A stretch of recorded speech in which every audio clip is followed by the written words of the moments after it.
Right, difference between a drop curve and a curve drop. And this is my definition, okay? So for me, first let's see, how does a drop spin? But if this would make it a dot, right? Yeah. So if I'm looking at the dot, it's not breaking very much. We want dots on the side. So if I'm the catcher, I want it to come in like this, right? 12 to 6. So if you guys are the catcher and you see it, it's supposed to be a drop ball, right? Coming into you like that. Okay, that's like called a bullet spin or a corkscrew spin. Do bullets break? Do they go down to the side or up and break sharp? They go straight, right?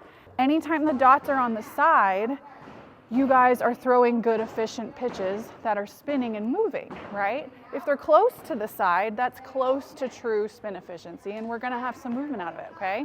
So if a drop spins like this, you guys are my catchers, how does a curve spin? Anyone want to try? If I'm your catcher, you're a righty pitcher, boom, comes in this way. How does a lefty curve spin? Right. So you're from the left side coming in, boom, breaks on the inside corner, right? Very good, awesome. So drop curve, curve drop, what's the difference? How should it spin? Do they spin the same? Does a curve drop and a drop curve spin the same? You don't think so? Okay. Okay, but how does it move to the side if it's spinning straight down like that? Because the spin is what makes it move, right? The spin is what makes your ball move. So this is my definition. I'm sure there's a million others out there, okay? For me, they spin the same because we want them to do the same thing, drop and curve at the same time. So it's moving down and it's breaking away at the same time. It doesn't do one first and then the other. It does it at the same time. So a drop is here, curve is here, if I'm a righty pitcher. So a drop curve would be like that. It's a combination of the two, right?